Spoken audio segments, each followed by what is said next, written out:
Cool. Okay, so welcome to everyone. Everyone, this is the one of the few times we get together at lunchtime in Chicago Central Time because we wanted to accommodate our friends from all over the globe, which is wonderful. And specifically, we wanted to accommodate Peter Wilkinson. He is the creator of Divi Engine, and he's going to talk to us about his incredible plugins, and he's also going to explain to you how to set up a WooCommerce website, how to make a successful WooCommerce website with Divi, which is not as simple as it sounds. But before we do that, once again, thanks to our sponsor, Sprocket Websites, with Don. Thank you so much for letting us use your Zoom account. We really appreciate it. No, very That's, happy to do so. yeah, thanks. So that's all the formalities. So I think we're just going to go launch into it because we realize that we're on a time crunch because it's lunchtime. Hopefully more people will come in, but at least we did record this, so you'll always be able to hear the recording. So without any further ado, over to you, Peter. Cool. So can you really see my screen? It should just be a picture, nothing much. Yes. We can see your screen, yeah. Right now, your background. Yeah, that's it. So, hey Jeff, hey Angie, how's it going? So, I want this to be pretty informal, if I'm honest with you, because that's the way I like to chat. I don't want to be like speaking about my products or anything like that, unless you guys want to ask questions about it. I really want to help you guys understand how to make a bit more successful e-commerce, well, WooCommerce site with Divi. So the title is how to make a successful WooCommerce website with Divi. And I've kind of gone like design with purpose, sell with personality. So that's kind of like the tagline behind it. If you want to interrupt at any point, just interrupt. So there's kind of 6 different sections I'm going to talk about. Introduction, which is really short. Why most stores fail. Define your unique store story. Designing for humans. Checkout journey, and then analytics and funnels. Before I kind of get into that, I can tailor, I guess, this talk based on who we are, or are we mostly agencies, or are we actually are we DIY store builders? What do you guys mostly do? As I said, I'm the member of support team. So yeah, Cool. I help people all, like mostly they are from US and they ask about queries. So yeah, we have a product plugin that is related to WooCommerce. So yeah, Yeah, we get queries about those. cool. Now, Foster says his agency, he's an agency. I'm a And DIY. so, but Joan, do you make sites for people, or is it your own e-commerce site? No, I make for people, but I haven't actually done an e-commerce site for a client. Okay. My client's toying And with the idea. I don't know that it's going to happen. I think you can. And Don, you also an agency, right? Right. And Jeff, do you build for yourself, or is it for other people? We That's such a good question. It's for myself. I'm a reluctant web developer. So I developed my own site that has a WooCommerce component to it. Okay, so then my talk will be for both then. Okay. So so introduction basically I think this is the gist of it is like WooCommerce success isn't about being Amazon. It's about being you. The goal is to like make your site personal. It's not about trying to replicate Amazon. A lot of the times we're going to making a site thinking it needs to be all guns blazing, the most, advanced site, when actually that can just become confusing and actually, not it actually confuses customers and doesn't convert as well. So I was looking at this. These are my opinions on why most stores fail. Obviously, everybody has their own opinions. This isn't facts. Maybe it is. But I think there's like the first thing is there's no clear identity. So, if your site doesn't instantly say who you are and what makes you different to everybody else, I think people tend to bounce, especially if you're not as well known.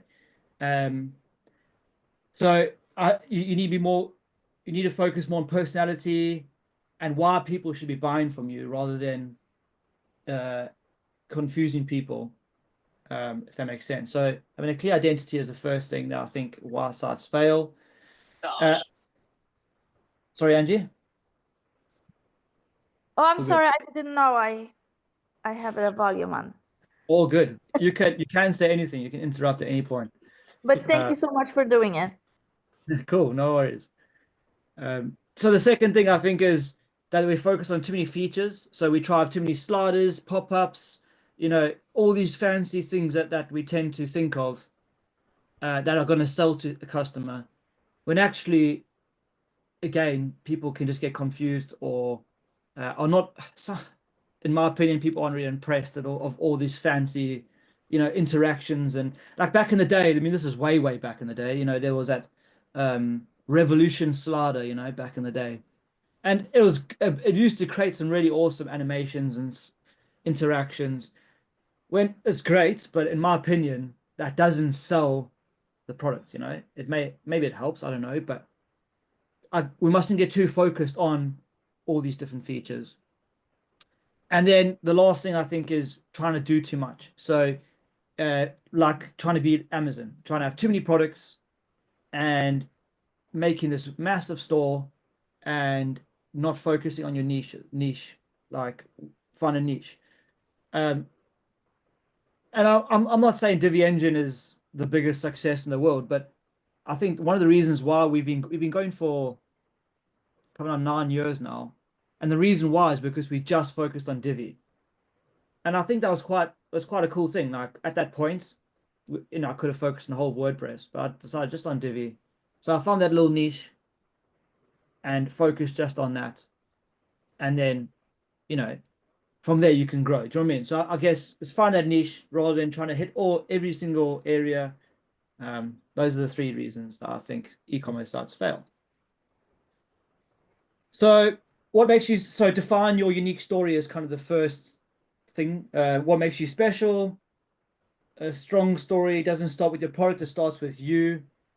You know what I'm getting at. Most sites that I think, and I mean, I shop a lot at Amazon, right? So that's a lot where I shop at.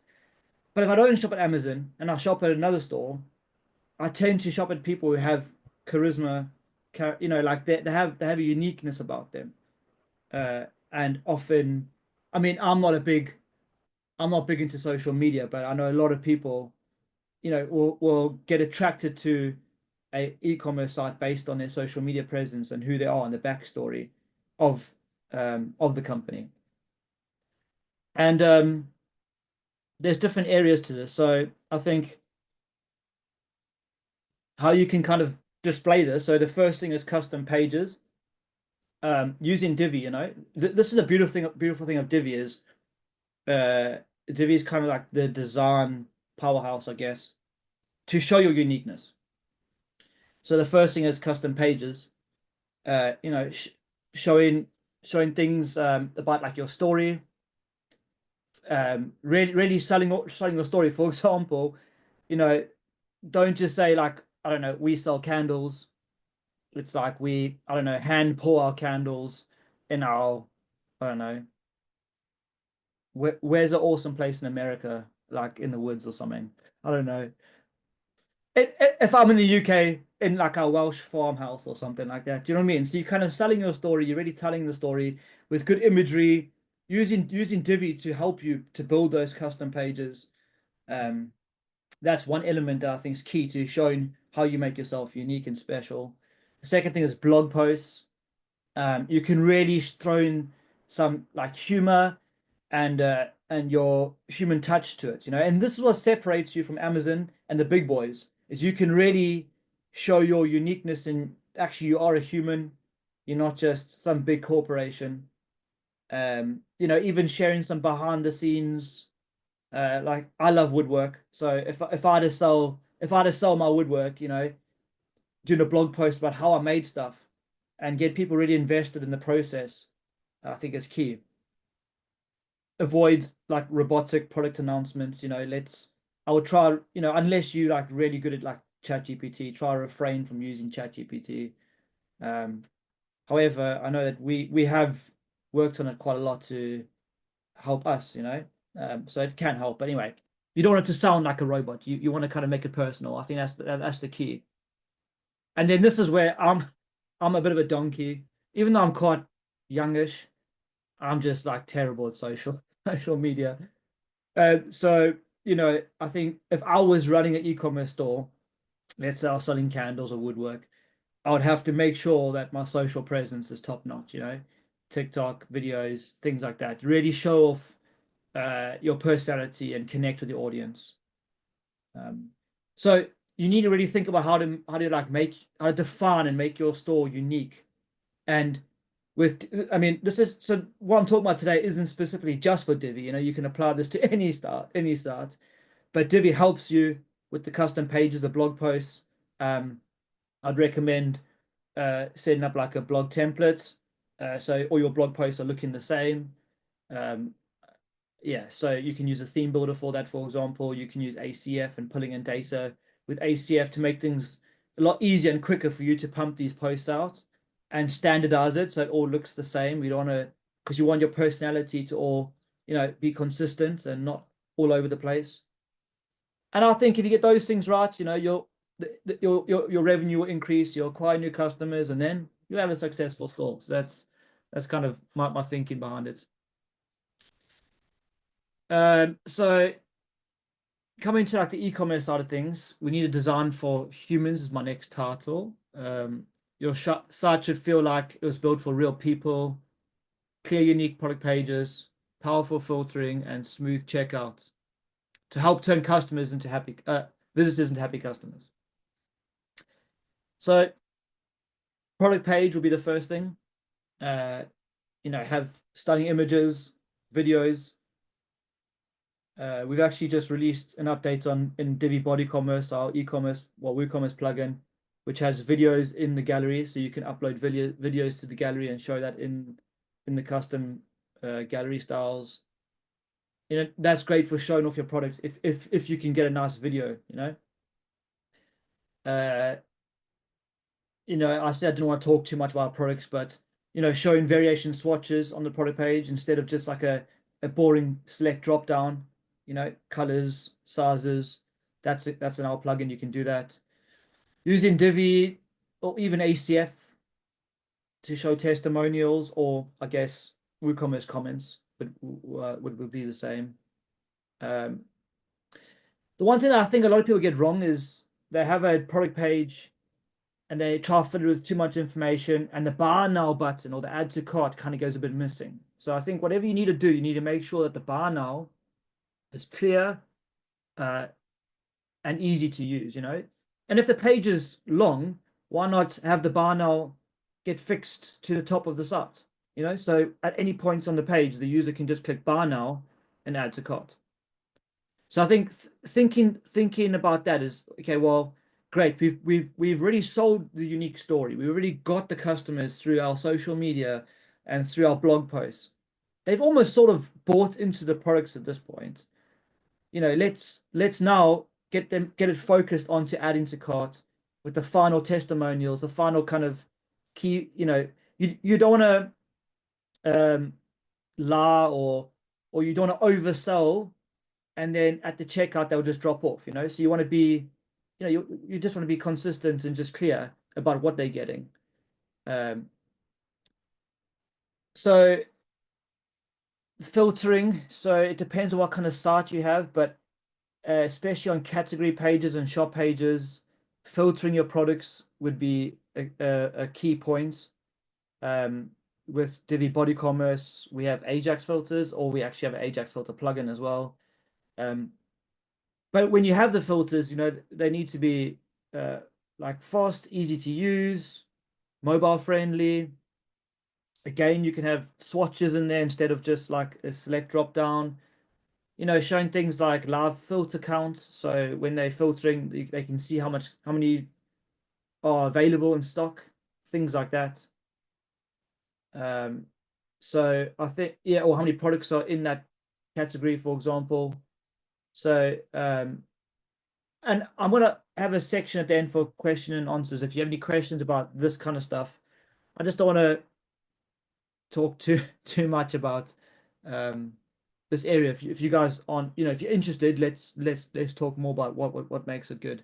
But I think the product page filtering and then a checkout page, those are the kind of three areas. Make it simple, clean, no distractions. I also see a lot of checkout pages where, there's too much information on the page, or for example, the form to add the billing address has labels and placeholders, and there's just too much space taken up on the checkout page. You can remove, and WooCommerce has this as well, you can remove all the labels, for example, and just make it more focused. We actually have quite a few custom checkout pages. Like we have one that my favorite, which is the Shopify checkout, or a payment route checkout, or so just highly focused on selling the final step to the process. You could also include, your refund policy and testimonials if you want. I just wouldn't. I mean, I don't know about you, but once I'm on the checkout page, I don't go ahead and buy. I've already done the research before the checkout page. That's just my opinion. I don't that sometimes that just becomes too much, and I just think, what are they on about? So my point here is WooCommerce helps to edit all these areas. I'll just kind of show you quickly now the different areas. So we have, this is back in the day before the theme builder. We had ways that you could like do different templates for different categories. We have ways to customize the account area, login page, see the checkout page. We have lots of different checkout styles. The thank you page. We have you can customize the email template with WooCommerce. We have a mini cart, and like that's a slide in or drop down. You can customize the mini cart icon, upload your own SVG if you want. Sorry about the cart. I'm sorry. About the cart, do you have the slide-in cart? Yes. So we have one slide in, yeah. So we have a mini cart style that slides in from the right. Is that what you're referring to? Yeah. Awesome. I'll investigate this one. Thank you. Yeah. That's my personal favorite. One other quick thing, Peter, just a clarification. What we're looking at here is a body commerce plugin, and once the plugin is installed, we get this page. Yeah. So as I said, I don't really want to be like selling. So there's the sliding over there. Oh, understood. Sure. I just wanted There's the sliding. clarification on how you got to this point. Yeah. So WooCommerce it's been going for, I mean, I didn't even know how many years now. Sheesh. Roby, help me out here. Maybe like 6 years now. It started off just with account pages, customizing WooCommerce account pages, and then it's grown into this all-in-one beast for WooCommerce. And when I say beast, I mean it does like pretty much everything that you need. And it has, like for instance, improved sale badges.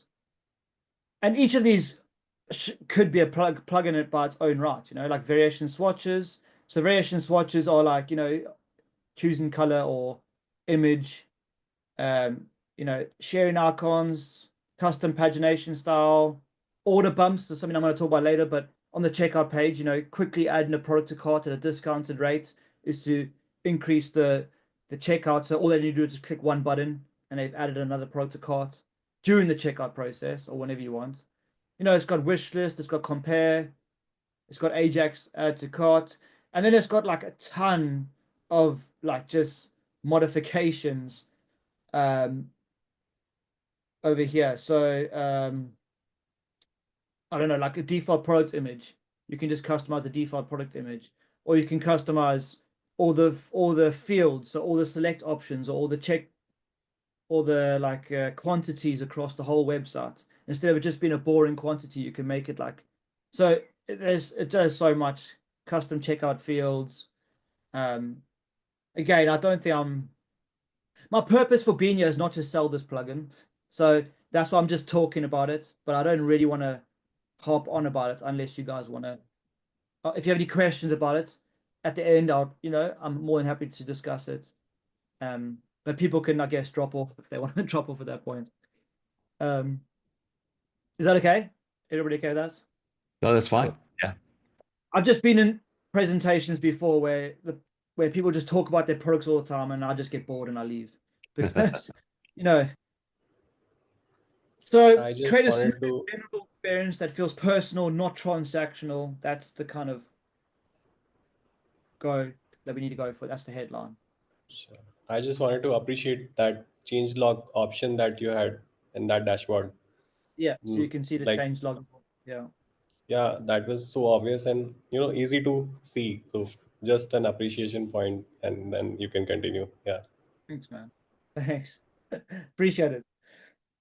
So the checkout journey is something that I think we sometimes we make this website and we do a nice product page, nice checkout page, and then we hit the ground running. But I think we need to really think about the checkout process of like the journey, and understanding that journey. So it starts off, and I've spoken about this throughout this whole talk, but starts off in your marketing. So that's your social media, your blog posts, whatever you're doing.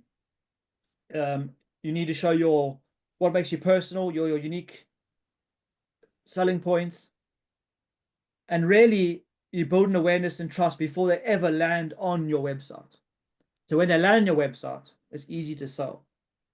And I think the product page needs to show the benefits they're getting, and like I was speaking about earlier, but make it easier for them to add to cart. The add to cart is the next step. I've spoken about this a few times, but make it fast and effortless, obvious to see. And I think the key is be transparent about pricing early on to avoid last minute drop-offs.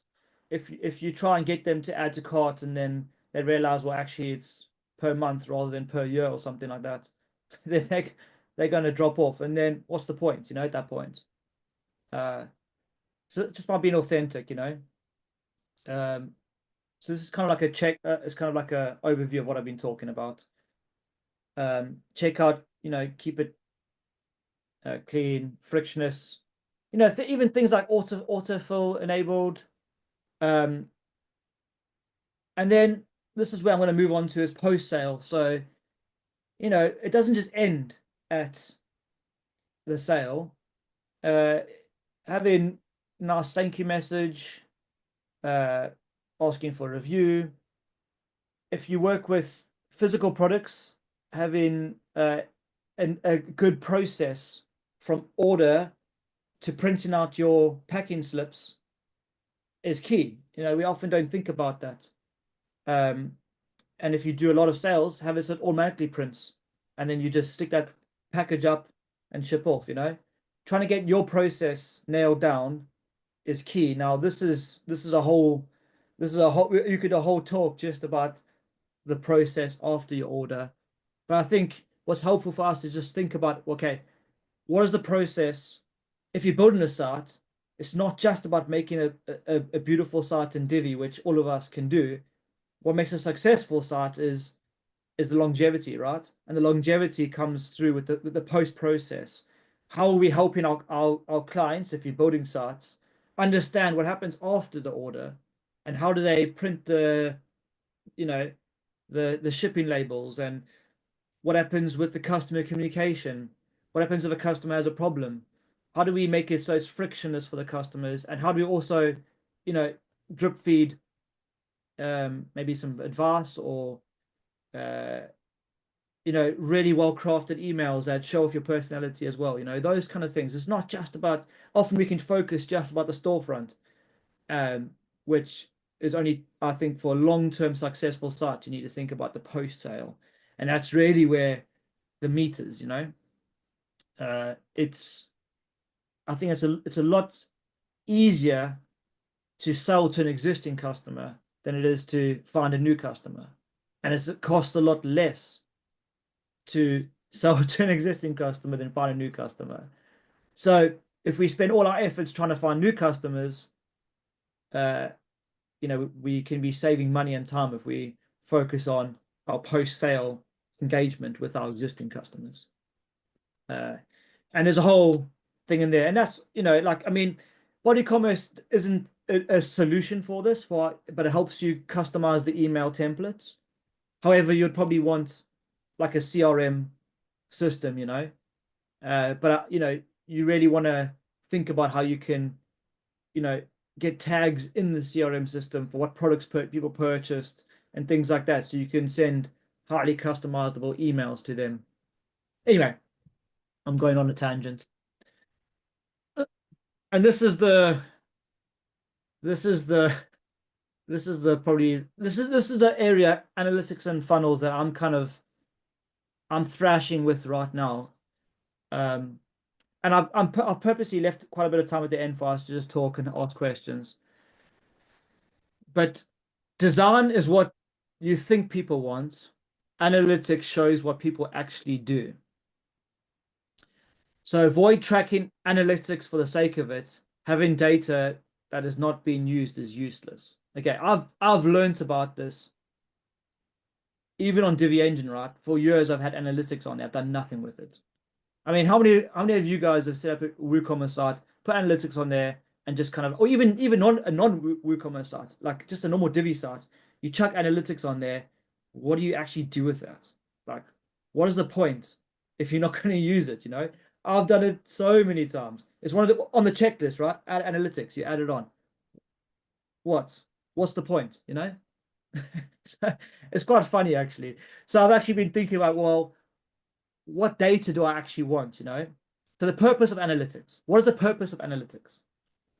Is to understand, in e-commerce or in WooCommerce terminology, is to understand the user journey and identify drop-off points, to measure how effectively the product page converts to sales. This is what I think the purpose is. And if anybody else has, you know, ideas at the end, shout it out. Understand how customers are finding the website, what types of content strengthens our marketing efforts. Aim to track only the data that leads to clear insights or actions. So the purpose is understand how customers are using the sites. At what point do they drop off? Is it the product page? Is it the add to cart? Is it the checkout page? Is it the cart page? How the customers are finding the website. Oh, they find us a lot through TikTok. Well, great. Well, let's invest more time into TikTok. Or there's some blog post that has really brought a lot of customers, and the theme is about how-to guide. Well, let me do more of those, you know. Let's get more customers to the site. What to track. So I think, you know, these are the things, you know, like, do we just track everything? I think these are the kind of the key points I would want to track. Just general website visits to understand how many people are viewing the site, what pages they're viewing, possibly where they're coming from, if that's relevant to you. Device, does it really matter what device? I don't really know. So it's up to you. I personally wouldn't use, if I know how many people use iOS or Android, is it going to impact me with my e-commerce site? Maybe not, maybe it does. So we need to think about these kind of things. Think carefully about what you want to track. The main thing is the purchase funnel events. So add to cart, checkout, order received. Oh, sorry. I'll break that down into two things. The purchase one is, you know, land on the website and add to cart. And then the checkout is the actual checkout page. So add in the billing details, payments, and you can track things like failed payments. I mean, have we thought about how tracking failed payments? Is the lack of sales based on our Stripe or PayPal integration? You know, is there an issue there? So trying to understand that kind of stuff. So, you know, you can flag up maybe some issues. Maybe you do an update or something, and then there's quite a lot of Stripe failed payments, but PayPal is working well. Okay, well now we can that data is useful, you know. Returning visitors, understand how many people return. Entry points, that's like the purpose of analytics, understanding how they come to your site. And then referrals, that's quite helpful. Now I'm talking about privacy concerns. I'm in the UK. The EU have their own crazy rules. USA does, and if you're in California, I feel sorry for you. but privacy concerns is something we need to think about. And I think this is quite a cool thing to think about. Users are more likely to engage when they know their data is not being abused. You know, how many times do you go on to, well, for me, I click on a link and I just see all these pop-ups and I just know that, oh, it looks dodgy. I just leave, you know, like even the guys who try, I don't know if you get cookie banners and stuff, but all the cookie banners here, they're starting to make you pay, or you accept, or you have to pay. And I'm like, it's crazy. Like, so those people just are dodgy. I just leave. So I think the main thing we need to think about is like compliance and laws are non-negotiable. So wherever you are in the world, you need to, you need to be compliant in the area. If you're somebody like myself, where you sell all over the whole world, well, you need to make sure you're compliant to around the whole world. Cookie banners suck. I hate them. But there's something that I'm doing research on at the moment. Now, I'm not gonna like bank my house on this, but there's been a lot of research into actually, well, if they don't accept it, it's not actually tracking in analytics. I'm talking about GA4. And you could have anonymous tracking on GA4, but I was reading, and this is what I'm saying, don't bank my house on it, but I was reading and it says how it tracks with anonymous tracking. Every single page that they go to, it tracks as a new user. So the data you're getting in GA4 is actually pointless anyway. So this is where I've been getting to. I'm like, what is the actual point in analytics if you're just getting all this nonsense? And especially the cookie banners, when people reject or don't click accept, they're not being tracked because you're using all these dodgy cookies or whatever you're using. So the answer, in my opinion, is cookieless tracking. A cookie, if anybody isn't aware, it's basically just like, I mean, what is the definition of a cookie? It's just a bit of data that's stored in your browser, and it tracks throughout the website, and it just identifies you. That's probably a very bad definition. I didn't think about the definition before I came on. Whereas cookieless, it basically does tracking without adding all that stuff in your browser, and there is ways that you can do that. So I would suggest using cookieless, privacy first approach to user tracking. Yeah, so most visitors, you can actually track sessions anonymously without consent, but do it in a way that doesn't treat it as like a new page every single time. And then at checkout, I'd probably add a sign up to say, hey, do you consent? And then you can then collate all the data that was anonymous and put it to that user if they consent. And we also need to think about YouTube. You know, if you have a YouTube video on your site, you need a cookie banner, unless you have another form. So this is something I want to add. We have a plugin called Divi Nitro, which allows you to defer videos, and actually Divi Machine does this as well. It defers ACF videos, but anyway, defers YouTube videos. And the idea is that if you want to go down this idea of having no cookie banner, you can have an image placeholder with a little, hey, you consent. As you click the image placeholder, it loads the YouTube video. So that's a way that you could get around without having a cookie banner. And Divi Nitro actually does that already. It just doesn't have the do you consent. So I was thinking about this, adding just adding that into Divi Nitro, and that's helping people get around the not using a cookie banner. Anyway, this is if you want to be very, very strict. Maybe I'm going too deep. Yeah, that's lots of YouTube videos. So Google Analytics. So there's different areas to track, and what I want you to think about is Google Analytics is not the only way to track your website. We instantly think GA4 Analytics, and as I said, we put it up, and then what do we do with that? As well as we don't control that data, and Google are notorious for selling that data. So is it actually privacy focused? Are you looking after your customers' best interest by selling their data off to Google? or Google actually selling their data. And I don't know. These are just questions for us to ask. I've been looking into, there's one called Matimo, which is self-hosted, although it's quite sluggish in my opinion. My favorite at the moment is one called PostHog. There's also Plausible Analytics, which is a WooCommerce, which is a WordPress plugin. That looks really good as well, but very basic. With those options, you can actually self-host the data. You host it. When I say self-host, either in WordPress or you can have your own server. That might sound scary to you, but you're not storing like sensitive data. You're not storing emails, and you're storing their analytics, their journey, where they're dropping off and stuff like that, mostly. So, but the idea is that you store on your server, and as a customer, I'd much rather that than it being stored onto Google, and then Google has their free reign of that data.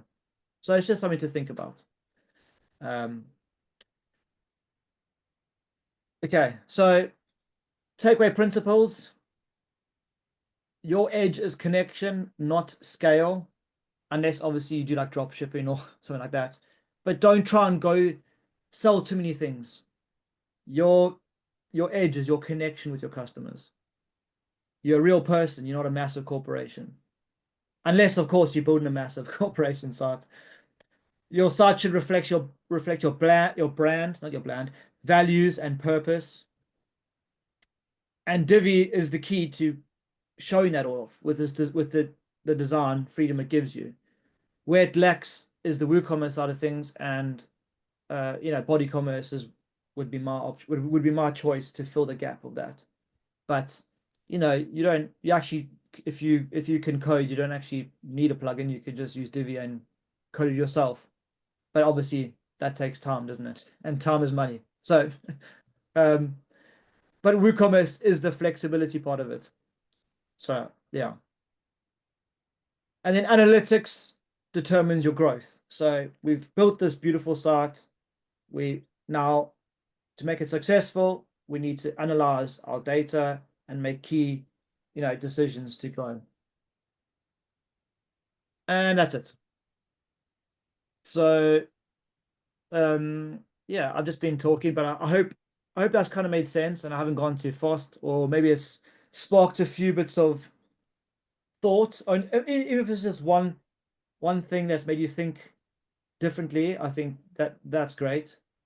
So I just wanted to open up to any questions that you might have around building a site with Divi and WooCommerce, or if you have any questions about Divi Engine, you can ask that and I'll be more than happy to answer. So thanks. Here's your opportunity, guys. Questions? I just firstly say thanks, Peter, for whatever, for all these details and for this awesome presentation you have given for us. Pleasure. It Thanks, was man. helpful. Yeah. I do have a question that it may, if you'd like, it may be something that you can demonstrate, or at least just say yes, this is easy to do, and especially for people that are new to this and they get WooCommerce, they install it.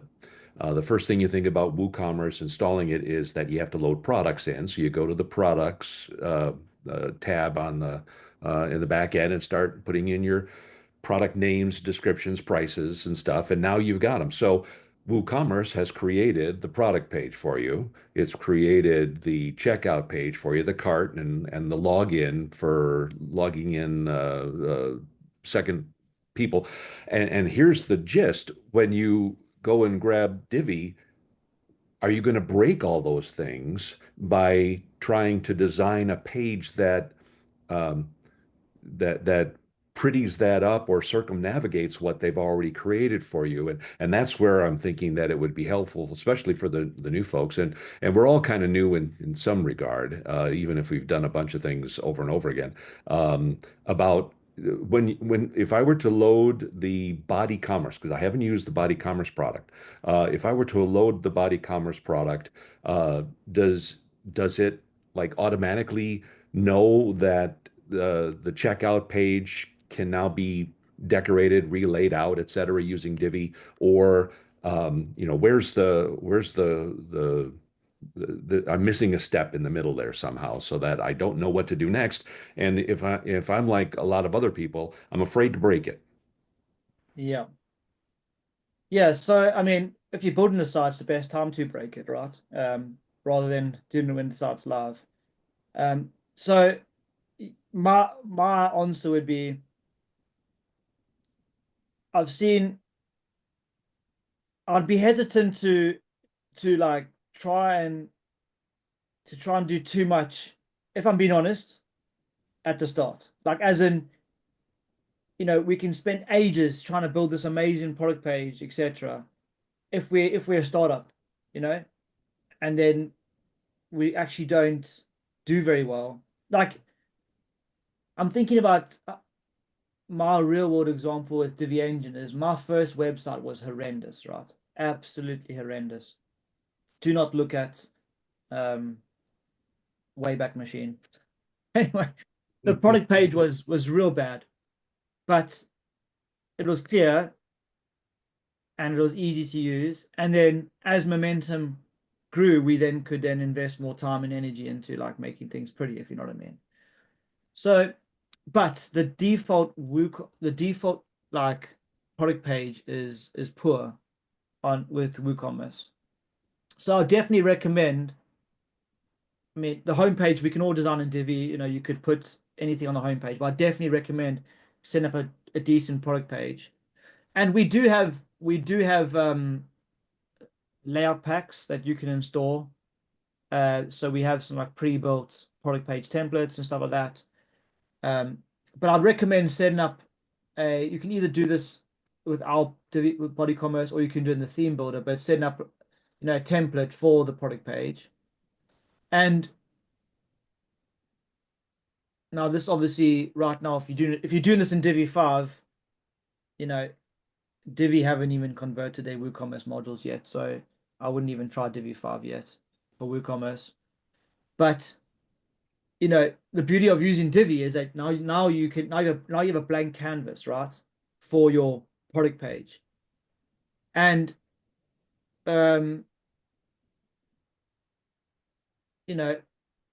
we in WooCommerce, for example, we have tons of modules which you can use, yeah, and it might seem a bit confusing at first, but we have things like a gallery module, and in the gallery module we now have different options. So instead of it just being the default, which is like that, you can now have a horizontal slider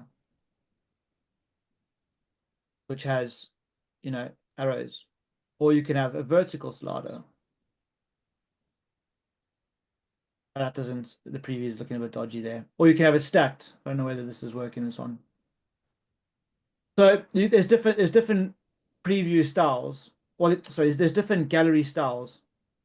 So instantly it's better than the default because you're having a gallery. Again, you can add video into there as well. And then you can use the Divi builder to customize it using our module, for example. I'll definitely start with the title. I'll definitely add that. And I think this is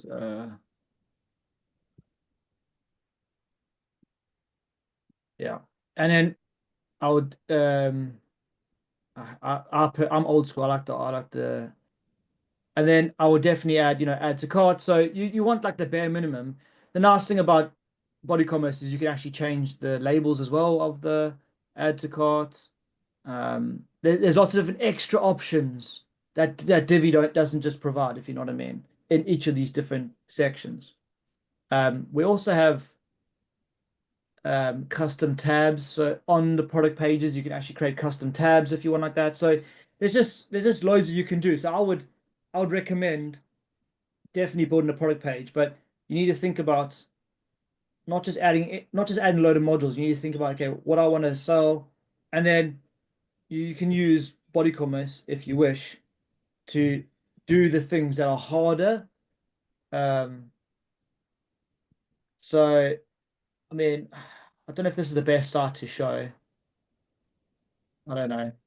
I don't even know. Sorry, just to add to what you're saying, I think some of the turnkey features that you get that doesn't really require any setup would be stuff like the mini cart, for example. You just toggle that on, bam, you have a Yeah. mini cart. Then you can add different things like, the numbers of the items in the cart. Same with your checkout pages. We've got some predefined styles for the checkout pages. So we've got a Shopify style, we've got a one-page style, all different ones like that. Again, doesn't require much configuration. You just go select your style and bam, then you have that style. Add it in if you choose not to build it with the modules and stuff like that. So some of the stuff requires some setup. And then, depending on your skill level, you can do some easier things by just flipping a few switches in the settings, and that'll do that for you. Yeah, like you can see the sale badge over there. That's our sale badge. It's better than the default. WooCommerce is just like a box, or this image hover, that's just a toggle on, which WooCommerce doesn't have that. Wish lists, you can add that to the, and if you're unfamiliar of Divi Engine's like loop layout feature, it basically allows you to, so this is our carousel module, and then by default Divi, it looks pretty plain. It's like just an image, title, a button. It doesn't look very exciting. We allow you to create a library layout for this, and then for each product it then looks at that library layout. So for example, you can add an image, you can add a wish list icon, you can add a price, and for each product it will then look at the modules, and then but the idea behind this it's easy to show with like a video, but the idea behind this is that you can make it highly customizable and really do showcase your personality, because you can almost create anything you want on these kind of pages without having to code, because you're using the Divi builder. So for example, I don't know that one. I think this is the default one. Oh, this isn't. I think this was a replicated site that I did. I don't know why I'm even using this website.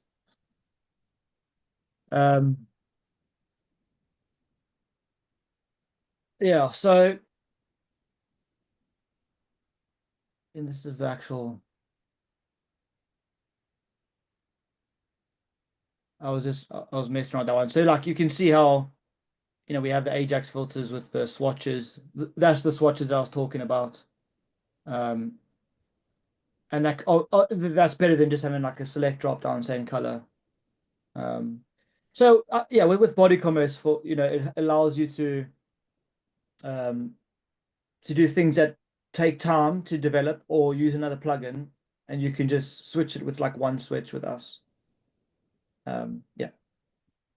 So your question was, what do you do after that? I would say, look at the product page, build, a product page that sells yourself, and then the other element is the checkout page. The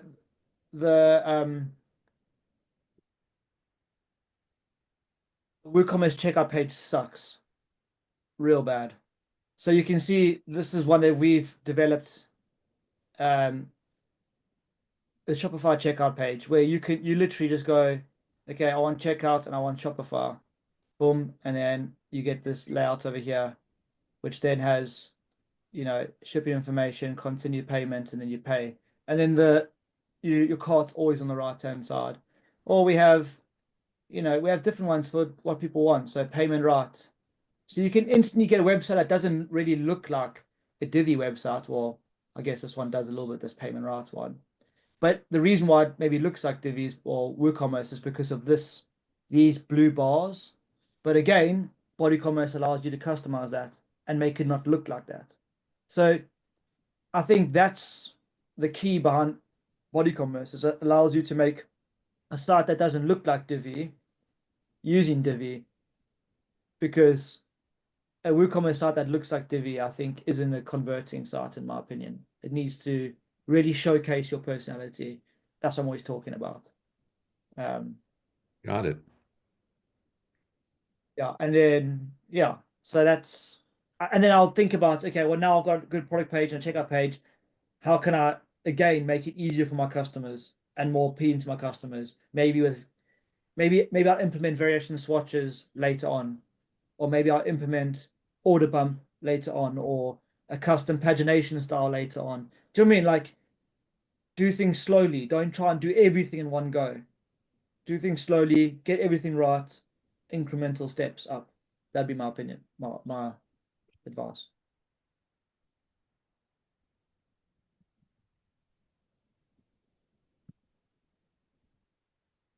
Anybody got any other questions? Peter, that's an extensive plugin. It's awesome. I think Angie had a question. Yeah, I put it in the tab. I mean, in the comments section. Okay. So go ahead, ask your question, Angie. So number one would be, do you know like the best strategies or what are the best practices for the engagement upselling with the cart?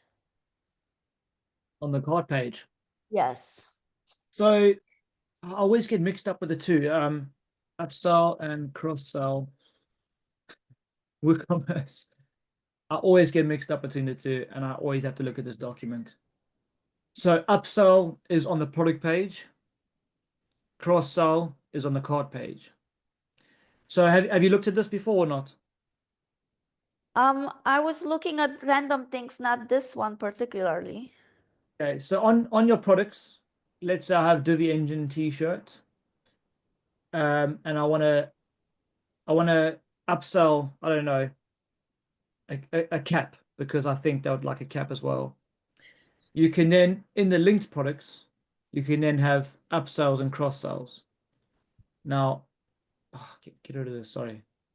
How do I get rid of this thing? So, sorry. Upsell and cross sell. There we go. So, cross sells on the cart page. I always, as I say, I always get mixed up. So on here, if you add some products here, you can then use it'll automatically display on the cross sell page. But again, with WooCommerce, we have a cross sell module as well, which helps you to customize the look of that a bit more. But it allows you to cross sell products. Now they're not discounted specific at the cart page, so that's something that's not there. Order bump is something that WooCommerce offers. So the way I don't think I have it set up on here, but the order bump works like this: is you can say, okay, I want to show a specific product on the checkout page. So this is the checkout page, or the first upsell or the first cross sell product. So let's say I have in this Divi Engine t-shirt, I have 3 or 4 cross sell products. I can choose to display the first cross sell product at checkout. Okay, so if it's basic, whatever. Okay. Then you'd have a template. So again, this might be a bit confusing, and I don't think we have this set up on this website, so it might not be right. And then you can set a percentage off. So you can say, actually, well, I'm going to offer this product at 30% off or 10% off, and then you can display it anywhere on the checkout page. So that can help you with getting more people to increase, adding a little bit of incentive at the checkout. Okay. That's one way.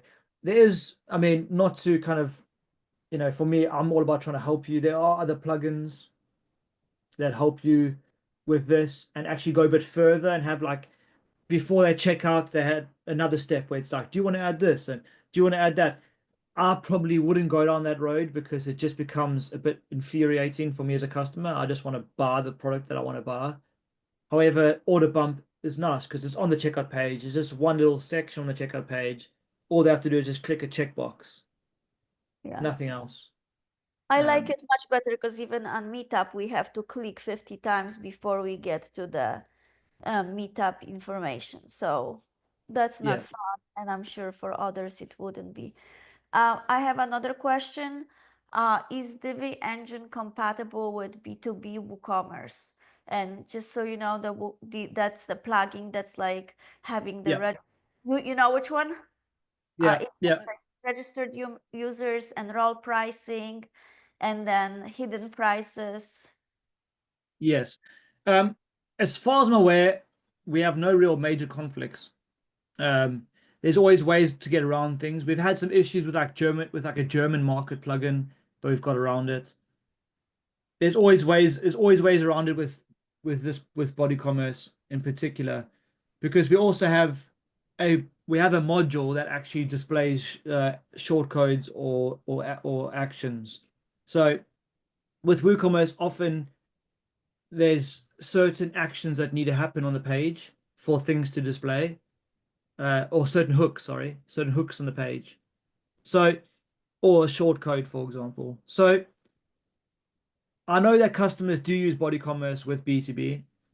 Okay. I don't know if it's that one, but I wouldn't say there's any issues. And if there are, our support team can help you navigate that. And if there's a major issue, our development team can look at that. And if it's too much work, then we can let you know and refund or whatever. But I'm sure that there's ways around it. Cool. I think with the B2B, you probably have like a custom table displaying all the products. So I think you'd want to use their short code for that. And body commerce, actually, we do have um, an option to display prices for logged in users only and things like that. So, but that probably conflicts with the B2B. Anyway, I'm just thinking off my head. Sorry. No, I appreciate it. Did And that answer your question? yes, because then I could test it. Yeah. See how it goes. And then I know you touched on privacy policies. I Yeah. don't know if anyone else is interesting, but if anyone else is, I would love to learn more. What are other people using and doing? Yeah. I mean, I'm in a process of discovery myself, and I'm going to work out the perfect solution for me. So, for example, I'm actually looking at coding some options for myself, because I just want to make sure I'm tracking stuff anonymously without a cookie consent banner, because they just annoy the heck out of me and my customers.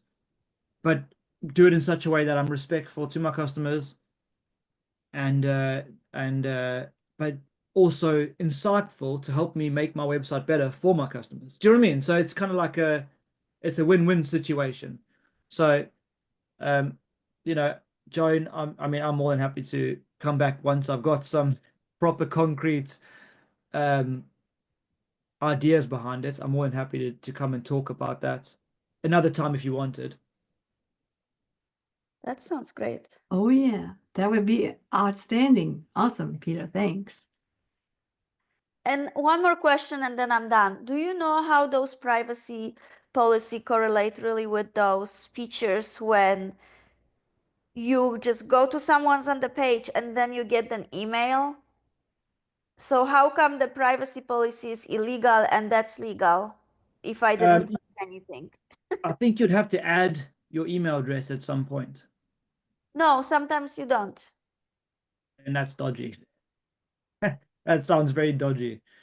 And this is my point, like, in order for us to make a successful WooCommerce site or e-commerce site, we need to be respectful, we need to be honest, we need to be doing things properly, right? And I think that's in all walks of life, if you they say it's called karma, however, that actually isn't karma, because karma is about the next life, not the current life. But what goes around comes around, right? Um, uh, so we in the West think that that's karma, but fun fact, that's not karma. Karma is actually what you do in this life, you get in the next life. That's what karma means. Anyway, it's just funny how we've interpreted it differently. But anyway, karma, not karma. What goes around comes around. So I think if you think about that and you track analytics and you just respectful of your users, I think it'll come back and it'll be good for you. So if you want to do abandoned carts, I'm not so sure how well they we've tried it. I mean, I have to be honest, we've tried it with Divi Engine. The plugins that we've used has given us some good figures. I'm not so certain on it. I think if people are going to buy, they're going to buy. You don't need to send an email reminding them to buy. That's my personal conviction. But I think people need to add their email address in order for you to actually email. So at that point, they are consenting by adding the email address, but you have to have a notice alongside it, if that's what you're doing. So if you want to do abandoned carts, you can say, I consent or whatever. Yeah. I'm no privacy expert though. No, I appreciate your take because we all have different perspectives on things, so that's all good. And I know even from Instagram, some of the accounts, they just send an email. Instagram is Facebook, isn't it? Yeah, they know everything. So it's probably all linked to your Facebook accounts, and then you have your email on the Facebook. So it's all in one place. Yeah. Yeah. And that's why I'm not so keen to use GA4, because once it's in their space, they get access to all that data, and then you have no control of how they use that data. Whereas if you control the data, you have full control how you use the data. And then it's up to you if you want to use it dodgily or if you want to be respectful. Totally. Yeah. Thank you. I appreciate it. Pleasure. This isn't a question specifically about e-commerce, but can you give us an idea of your Divi 5 roadmap for your various plugins? Yeah. So yeah, so Divi 5, I don't know if you know the whole story from us developers is I mean, I was on early board doing stuff and it just wasn't ready. I would say probably was only ready end of late last year for us to actually get involved. And as mentioned, even WooCommerce is not even done with Divi. So we've fully completed our first plugin, which is Ajax filter. That's converted over. But we also, what we're doing is we're not just doing it as quick as possible. We're also improving the products. So we are making sure that the code's better, faster, written better. A lot of what we've done is, so for example, we're changing like Ajax filter into like REST API, which is faster for like Ajax search. So there's quite a bit of stuff that we've done. So we finished one, and then now we go on to the next one. But we do have some letters on our blog and stuff. 80% of our dev team are focused on Divi 5. So Divi Machine is our next one that we're going to be focusing on.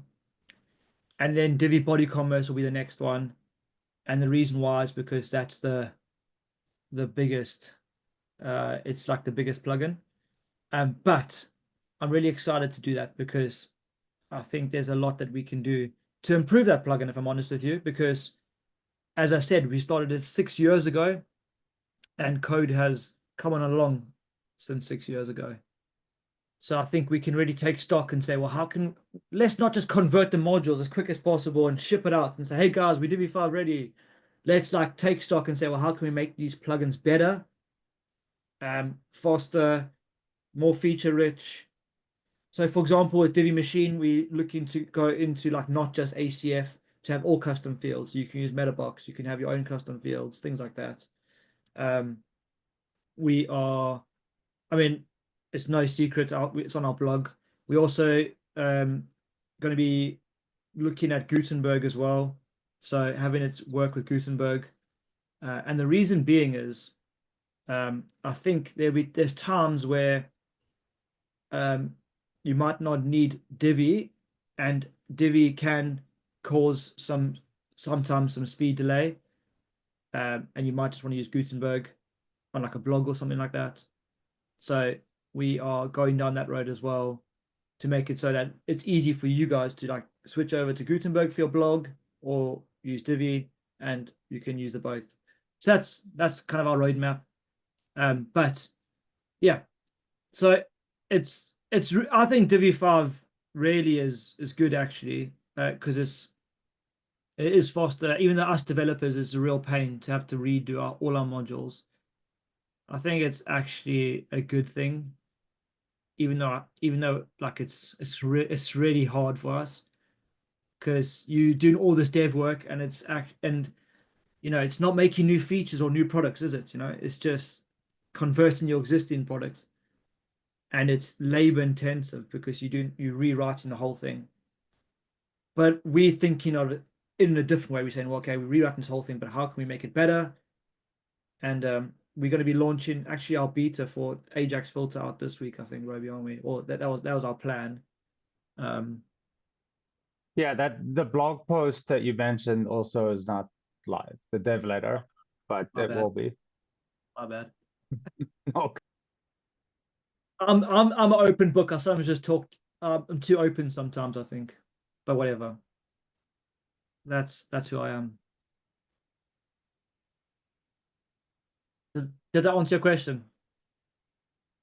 I think in reality, we're probably going to look at the end of this year. We'll probably have most of our flagships done. So, and I think Divi will probably, we're still in the alpha, aren't we? Yeah. So there's going to be a whole beta. Realistically, I'm probably thinking end of this year will probably be good to go as well. Maybe, hopefully. So, yeah. No, all good. I know Divi Machine is my primary plugin I use from you guys, so excited to Yeah. hear it's next up.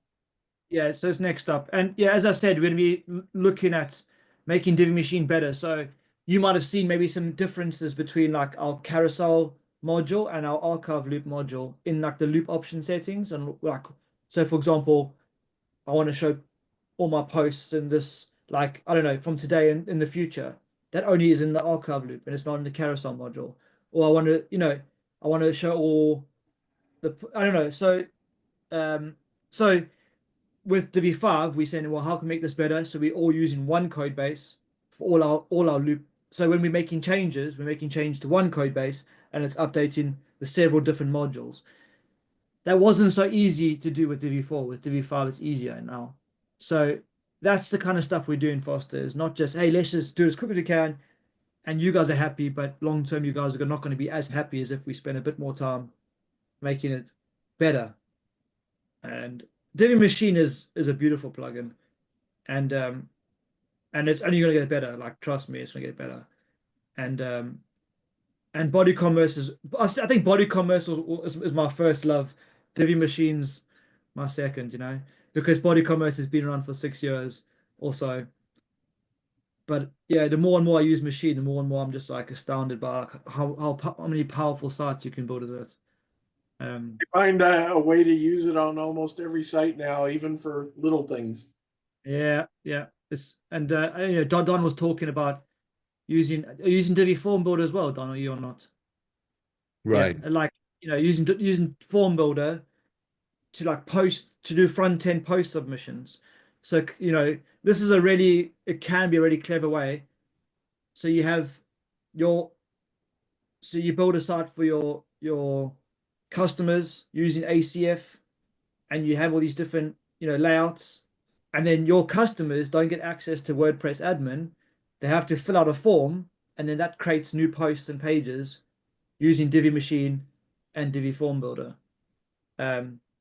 So it's I don't know if I'm making much sense, but yeah, it's quite a powerful way to kind of limit access to your customers to mess up the websites you've made for them, but still have that freedom. And then you mix that in with our other plugin, Divi Membership, and then you have to pay to post websites, and then that becomes quite interesting and powerful as well. So yeah. Sometimes people push our plugins like way past the limit that I've ever thought of, and I'm like, whoa, what are you doing? But I like to see those kind of things because it just shows like the complete flexibility we have in this space, Wait a second. So you're saying that you're using which plugin for submitting the articles? Like if I have a blog if I understood it correctly, right? So if I have a blog, but I would like some people to submit the articles without having access to anything, they can do it through the form. Can I set it also for me to pre-approve it before? Yes. So you can set the post to draft, and then they can do it themselves. So we have this one called post creation. So you can say, for example, here's a GIF or video showing somebody uploading a property. Let's say you have a property website, and you can put this behind. Well, actually, we just launched form payments, which was I think 2 weeks ago or something like that. So you can actually put that behind a payment. So they can add a property, for example, and they have to pay, I don't know, $10. And then once they've paid, then it uploads images, uploads all the text, and then the post is created. And then Divi Machine, if you haven't seen, this, okay, get my way. Sorry. Divi Machine allows you to then display that in a really interactive way. This is what I was talking about, the loop layout earlier. If you weren't understanding what I was talking about, this actually shows it really nicely, So you could have like your product image, your product title, maybe ratings, price. This is the kind of thing. But again, this is in Divi Machine. And then Divi Machine allows you to also, and again, WooCommerce also allows you to do carousel, masonry layouts, list grid switcher. That's another awesome feature in WooCommerce as well, and Divi Machine. So you can switch between the two. Post modal map. So so form builder works really well with Divi Machine in the way that you can, build out these complex things. And we have quite a few people who are using our other plugin Divi membership alongside with that, Angie, so that people have to pay to get a membership to then post, if you know what I mean. Okay. Cool. And then they pay a subscription to post. Awesome.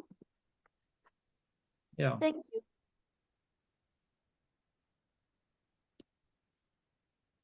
Cool.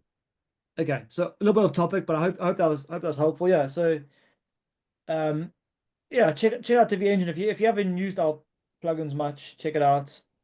We do tend to work on, as I said, this is quite a complicated setup, right? So we do tend to help with like making complicated websites with Divi, making it easier for you. So you don't have to code this all yourself, and you can make these awesome sites and your customers think that you're amazing. That's our goal. Yeah.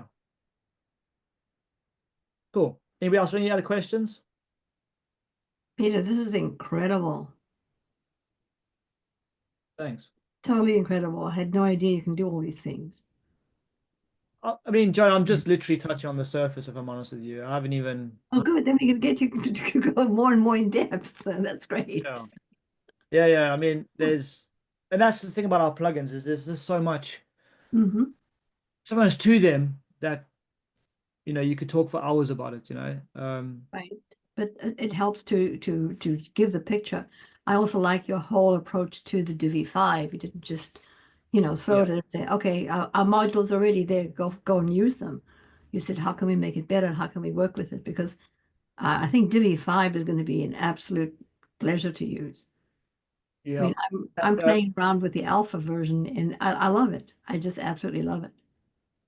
I love what they're doing to it, adding all the different style features. It's absolutely incredible.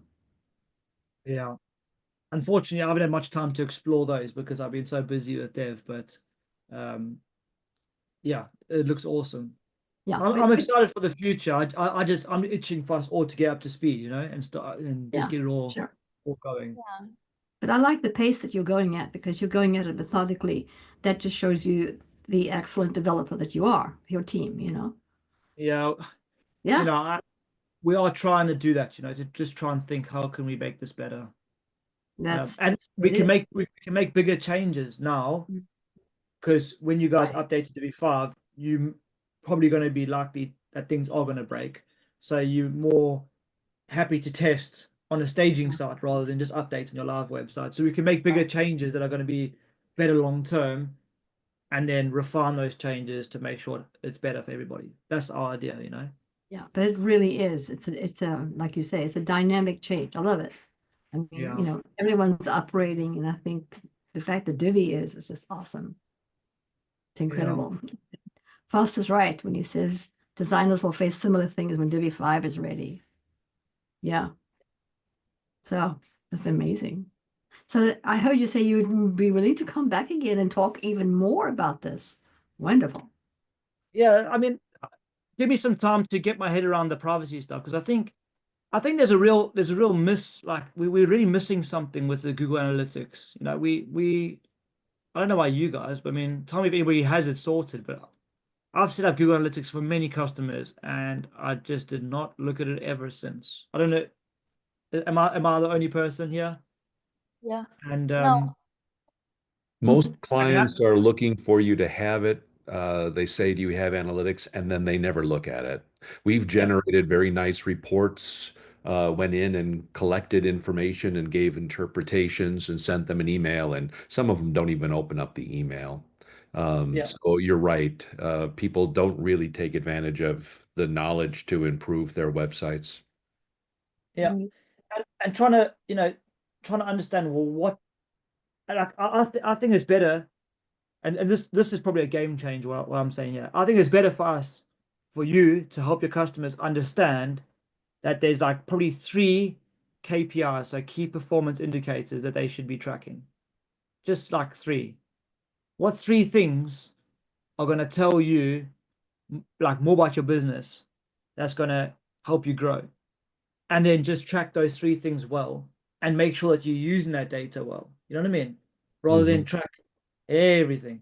I mean, we have stuff on GA4 about like what, you know, what country people are in. I mean, that's great, but what does it matter to me? Like, I don't care what country people are in. I don't care. I guess maybe it helps with if I'm running Google ads or Facebook ads. Maybe at that point it does make sense, right? And that's what I'm saying. Like, you need to think about the type of customer. What are your key points? You know, if you run Facebook ads and you're going to be running in a certain area, well, then at that point, that is data that you want to track. So I'm not saying, you know, I'm just saying we should just question things rather than just do blindly. Yeah. True. Anyway, oh, there's Roby. Hey, Roby. Yeah, cool. So I thought, is there anything else you guys want to ask? Or I mean, Joan, I don't even know how long this goes on for, but I'm happy to carry on Goes on chatting. for as long as we want it to go on for. I mean, it I'm happy doesn't to carry on end chatting, but I infinitum also, either, though. We don't go also on forever. yeah, I could. I just don't want people to kind of Nah. you know, You know what I'd like to see, Peter? I'd love to see an in-depth demonstration of Divi machine and Divi engine. okay. I want to see Yeah, how yeah. they work, the back end, like you showed with all the things that you can do. And I agree with a wonderful, shameful plug for your plugins. I think it's wonderful. We don't have to do all of it now, but we could do it next time if you want, because we're coming up on 1.5 hours, which is fine with me.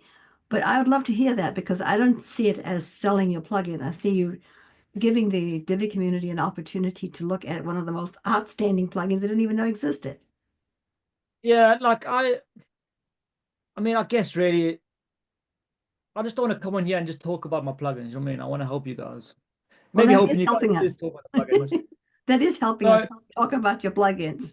You're helping us by telling us how to use the plugins and how well they Right. can benefit us. And like I said before, and it's maybe it's old school, but some people don't like to just put something on there and try it and let it break. People are afraid of it breaking, and then what do I have to do afterwards to get it back to where it was before? And so if there was somebody that was ahead of us that says, "Watch how I do it," Right. do it for me. Oh, wow, I didn't know I could do that. And now you jump in and do it, and you feel much more confident. Again, maybe old man talking, but younger would people you? will just dive in and do it and don't care. But I feel that way. I'd rather not break things, so I'd rather see somebody show me how to do it once. So Divi Machine allows you to create any kind of dynamic website that you want, and you can use this for example, like we have over here, car selling cars or real estate, documentation, events, anything you can think of, really. It uses the power of ACF, so advanced custom fields. We probably all know that because of all the drama with WordPress.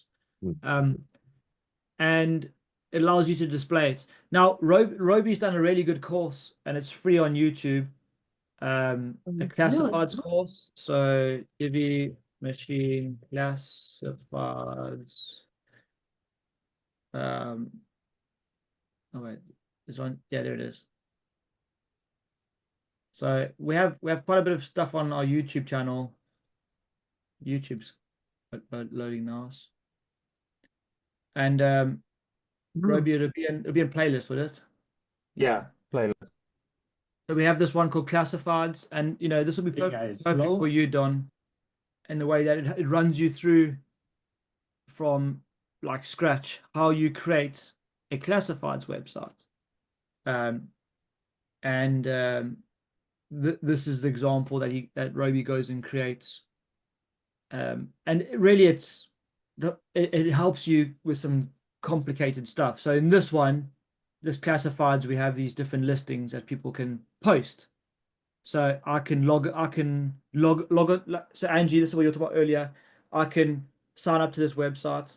I can post something that I have found for free, or if I want to sell it on this website. And it allows you, Roby runs through how to set this up. And yeah, Roby, by all means, just like button if you think I'm not doing it any justice. But yeah, so that course is awesome because Roby runs through from start to finish. But one of the good things that Roby does, this does have link post, doesn't it, Roby? I'm sure. Yeah, it does, and then it also does the map display. So geographically for this use case. Yeah. One of the most powerful things about oh, so this is the other cool thing, and that's what I'm saying. It's like opening up a can of worms with us.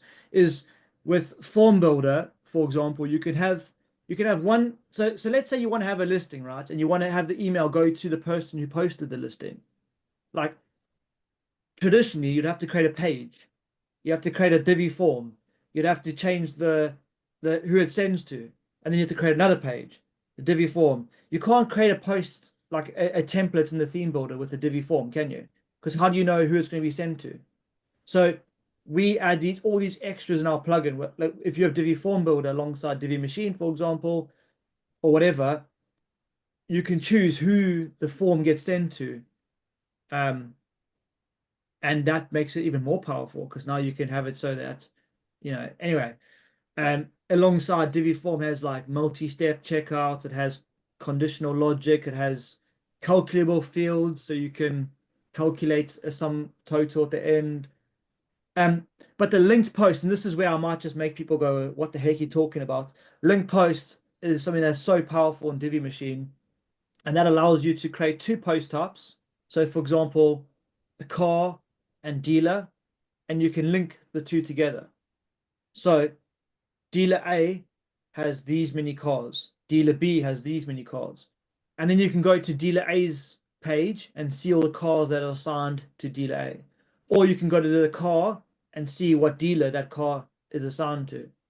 So you can create this linked up, and then you can take it further. And then in the Ajax filters, you can then filter by that post and show all the cars that are assigned to that dealer A, for example. So you can create these really complicated websites that are all linked together. And this can be really helpful. Yeah, like the amount of stuff we can do. We can even show like related posts, and then even refine it down to show related posts based on link post stuff. So it just gets like wildly. You can create wildly like intricate, complex websites. With that, I don't know if I confuse people more with link post types. Certainly intriguing. Yes. It is. I mean, it's super, like I love it. Like as soon as like it's one of those moments, I don't know if it's just me, but once I create a link post, I'm like, oh my goodness, like, what can I do with this now? Do you know what I mean? Because it's one of those like light bulb moments where you're like, oh my word, this is so powerful. Yeah, so and then you can do this with pages as well, and you can use repeater module, like repeater ACF repeater fields, and we even add an option. I mean, I don't know if you're using ACF free, we even add an option to have a gallery use it, because ACF doesn't have a gallery module, like a gallery field. You have to pay for it. Well, we add an option for you to have a gallery without paying for it. So we try and help people who maybe who don't want to pay for ACF Pro, but then ACF Pro you need to use if you want like repeater fields or gallery field or things like that. But again, as I said, with Divi 5, we're going to be looking at like it working with like Metabox and other custom fields as well. Wow. Yeah, so It's incredible. Wonderful. what's the property one? Yeah, we should wrap up at about 1:30. Cool. Yeah, nice one. Last one. Mm-hmm. Okay. I don't even know. Oh, so we have all these layout packs. I don't even know. I think we've The state agent is what that one's called. there we go. Yeah. So you can kind of see again, like here at the stage, and how, you know, you can create like a nice looking website. You could over here you can have, so this will be a linked post because Solomon Fields would have loads of houses. So this would show you his details on there. And then if you submit this form, it'll go to Solomon Fields, whoever that person is. Yeah, so yeah, and Divi Machine and Divi WooCommerce has Ajax filters in it, or you can buy Ajax filter plugin standalone as well. So we kind of have, those are kind of like 3 main plugins, and then yeah, as I said, we have Divi Form Builder, Divi Membership, Divi Mega Menu, which like this is created with Divi Mega Menu. Not that one, not that one. Yeah, that one is. And then Divi Mobile. Divi Mobile was created quite a long time ago before the theme builder and all that kind of stuff. So it was built in a way that I would do differently now. So with Divi 5, we're going to be completely reworking that and making it so it works better with the theme builder. And so again, but that's going to be after WooCommerce, so it probably won't be a little while till then. Yeah. Divi Machine accounts helps you make like an account area without, you know, so the user can log in and view their wish lists and they update their properties and things like that. So yeah. Anyway, I think I'll leave it like that. Great. I've probably done a terrible way of selling my products, but that wasn't my goal today. Fine. Joey, I'll come back again. I'll come back again. I think the privacy one will be really good to talk to, because I genuinely just want to help the community. Like that's our goal. Divi Engine's always been about helping the community, and obviously our main goal is making sure our business is sustainable, right? I'd be lying if that wasn't our goal, but helping the community is a big part of who we are. So, you know, that'd be good. Appreciate that. Yeah, that's awesome. I mean, I don't know how to say thank you, Peter. This is fabulous, just fabulous. We've been here for 1.5 hours, and as far as I'm concerned, we could go on talking forever. But we got to have, you know, we give you a break, and maybe people have other things. Don, where are we going to put this video? Well, we'll definitely run it through Meetup, I would think, since that's where we all saw it. And so via comments, once I get it, I'll post it and then share that link through Meetup. Similar to what Foster did his series from his last month with a series of videos, and so they'll be there as well. Yeah, but Peter, thank you so much. By the way, we also had Mohammed with us, Marshall. He was online, and he's the developer of the Divi Plus plugin I was talking about. And he's going to be our next speaker. And it's wonderful. I think this time is a good time because it allows our developers from overseas to participate. It's a reasonable time for you guys. And yeah, I get it, in the US, everybody's on lunch time or lunch hour, busy working. But I think it's a great way to get some of these amazing developers. So Although for me, it's like right in the middle of my bedtime with my kids. So either time's good. well, yeah, it's kind of we have to. Otherwise, it'll be 2 o'clock in the morning for you. Yeah, yeah. It is late, but anyway, either time works for me, is what I'm saying. So if you need to do 2 in the morning, that's okay. I Wow. just sometimes ask Roby. Sometimes my kid wakes me up at 1 o'clock in the morning, and I just start working from 1 in the morning. Right. I got 4 kids, so I'm resilient. Right. I think we're all becoming 24/7 anyway, kids or no kids. That's Well, that's wonderful. Peter, thank you so much. And those of you who can, go to the Divi Engine YouTube channel and take a look at Roby's course. That would be amazing, because that will give you the how-tos and the steps. It becomes clearer. So Very true. yeah. Right. And I mean, I think we could even do a whole nother session on like operations and like, I mean, Roby, I'm just thinking of like using NA10 and stuff like that to help people. Like, there's a whole bunch that we can do talking about how to like automate things in all your processes as agencies, but also for your customers. Wow. That's a whole different ball game we can go down. But it's stuff that we both love, so would love to like Oh dig yeah, deeper into those kind of things. that would be amazing. Amen.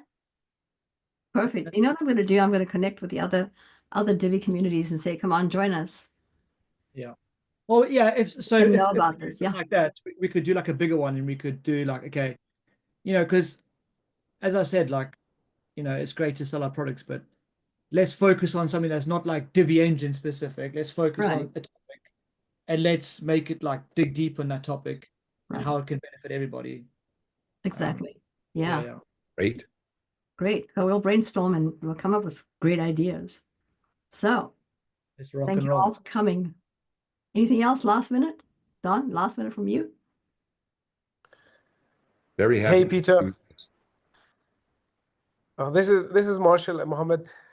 It was really a great presentation, I would say, and especially that portion where you mentioned about we focus on building a very nice looking website, but in the background we forget or we do not put that much focus on the steps users would follow to complete the purchase or to make him convert or like make our customer. So making things appear is okay, I would say. Yes, it's important, but at the same time it's equally important, and even more important is to keep the design not as a like a barrier in his purchase, in his final decision. So the ability to make a purchase or to convert should be the first thing, just a bit more than design. So that was really a nice thing. I 100% agree with that. And overall, the plugins, I got an opportunity to look at some of your products for the first time, to be very honest. The backend,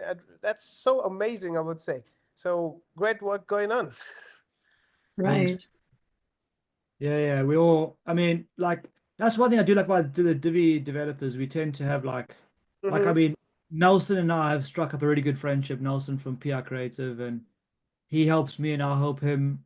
And I quite like that. So, Mohammed, it'll be awesome for us to connect more and to help each other. I'm always up for that. I know our products overlap quite a bit, but that's okay. It's all about, the community. And I think that's what makes Yes. WordPress is the community, So yes, lately we have been trying to build up the local WordPress community here, trying to just get some users, connect, and do whatever we can to make awareness and make fellow users like familiar with WordPress, fellow web designers or developers. I was also just thinking while you're mentioning about what we can do for the community. One thing that I believe would be a nicer step is to maybe giving out some time or something for websites like nonprofits who are looking to make some presence on the internet, like web presence. Maybe we can offer them kind of an event where we can like make make websites for them. So what do you think about it? Like spending some time and delivering a quick result to organizations who would be benefited with maybe WordPress, Divi, or a website that is like a turnkey website delivered within minutes kind of thing? Yeah, like a hackathon. Yeah, sounds Yes, good. that would be wonderful.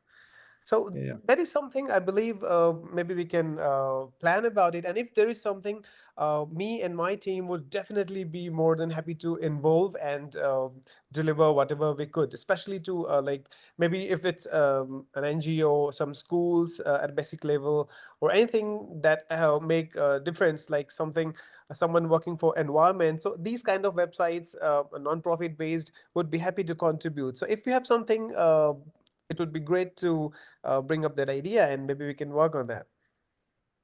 Nice. Well, I would suggest that if that's something that's on your heart, like pursue it.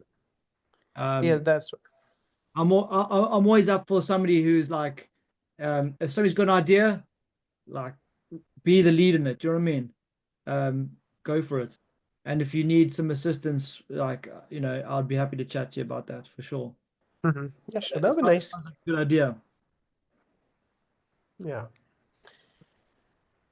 And we come up Cool. with some brainstorming and do something like a hackathon. Figure out how to do. Yeah. Yeah. Yeah, I think like my personal passion is more about feeding back the information that I've gathered over the years, if you know what I mean. That's where my passion is. I'm thinking more and more. And the way I think is, yeah, I think it could help a lot of, especially, I think the way that we think could help a lot of people. Like, there's a lot of ideas I have in my head that we can talk about, Joan. Yeah. Yes, This can go on forever. Okay, good. I'm good at that, Peter. I'll connect with you and we can brainstorm, and I have a notepad and I can get very creative. Nice. Yeah, and then we can involve the Divi community. I can reach out to them and we can do something. Sounds good. Cool. Okay, we'll do that. Okay, great. Well, we've gone over time, I guess, right? Time to go get the kids to bed. Yeah. Yes, Okay. exactly. Well, thank you so much, Peter. Say good night to them for all of us. Yeah, it's so weird in the UK because the sun's up to like 10, so you like get them down and it's still like sunny. It's so weird. Right. Oh, yeah, It's that is- summertime, summertime there. Yeah. Exactly. And thanks all for coming, and we'll be in touch. Next week, we're going to get to hear from Mohammed himself, and looking forward to that one. So that's awesome. Thanks So for having us. yeah, thanks for coming. Okay, take care, you guys. Thanks, everybody. Bye-bye now. Thank you. Bye-bye. Bye. I'll be in touch, Peter. Thanks. Bye.